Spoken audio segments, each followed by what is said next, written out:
Okay, hi, my name is Don Richie. I'm retired from the United States Navy.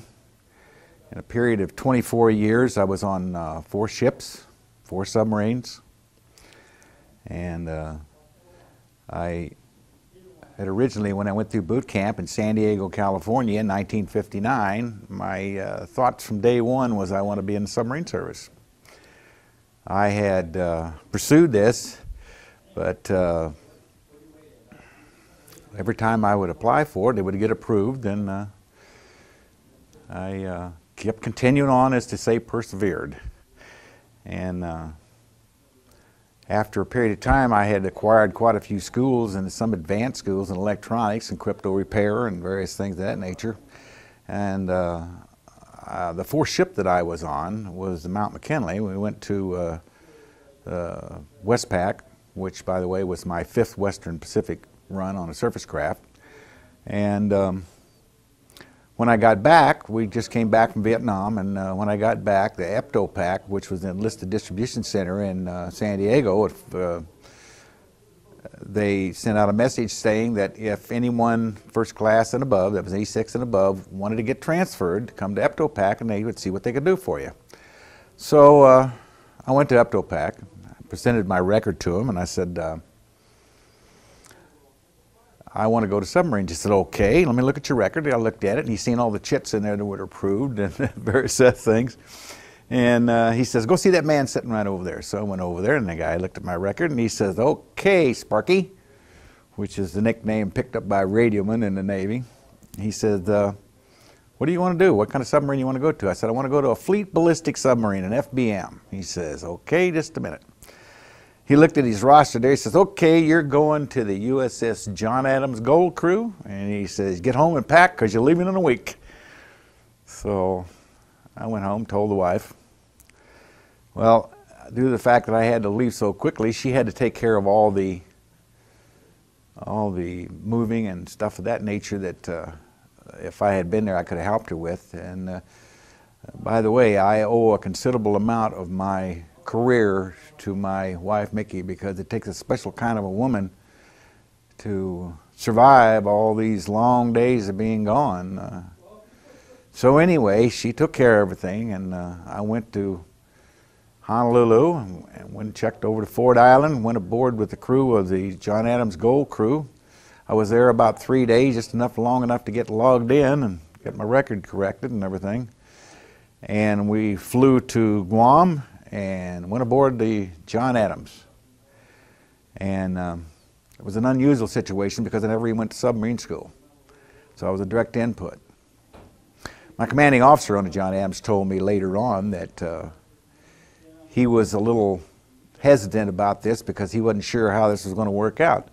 Well, we went on patrol, and by the end of the patrol, I had done all the things for qualification, by the way, which they give you at least a year to take care of these. I had everything done with the exception of my board in one run. We came back to Honolulu for 3 months, went back out to Guam.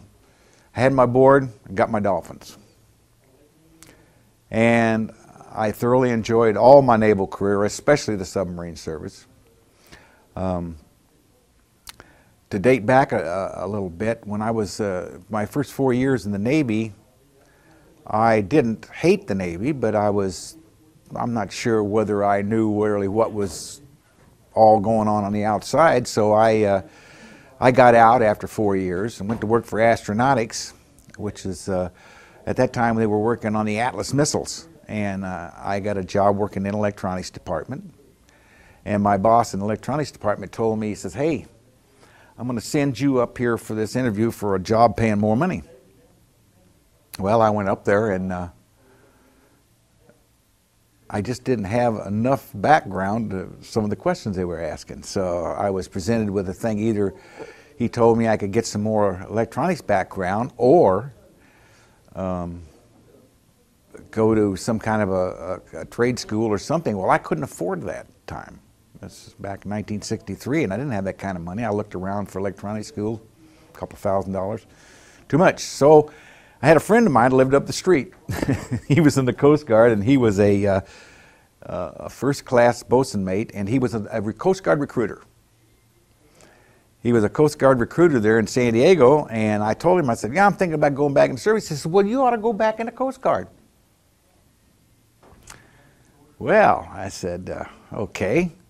So I more or less thought about this, and I said, well, what the heck, I'll give the Coast Guard a try. So he says, well, he says, come down and fill out the paperwork, and he says, and then it takes a couple of 3 weeks, you know. So I go down there, and I take his stuff on his test and all these other things, and he said, hey, you done quite well on the test. You got a 98 on it. And I said, okay. He says, okay, in about 2 weeks, we'll have the background check done, and he said, we'll fix you right up. I go back in 2 weeks. He says, you wasn't kidding, was you? I said, yeah, I wasn't kidding. He says, well, I didn't even send the paperwork in. He said, I thought you were just messing with me. I said, sorry, pal. Walked right out the door, walked down 3 doors, went right back in the Navy. And rest history. 24 years later,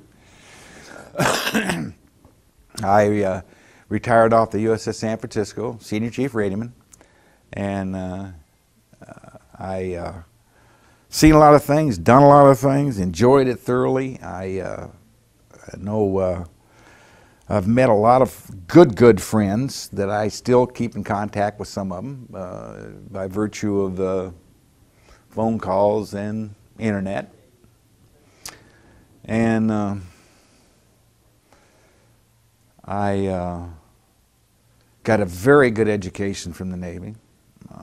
The Navy, I applied for ADCOP, which is an associate degree completion program, and I picked up on that, and I went to school, graduated, and all the technical schools that I went to in the Navy. I thoroughly enjoyed my naval career, and it was very good for me. I would definitely recommend to all young persons getting out of high school that if they really didn't know what they wanted to do right now, to seriously think about at least doing a hitch in the military, because it gives you a lot of insight on different things, helps you grow up. Most of them have excellent schools and a good career. And that's about it, I guess. Here I am, Kissimmee, 23 years later. Hallelujah.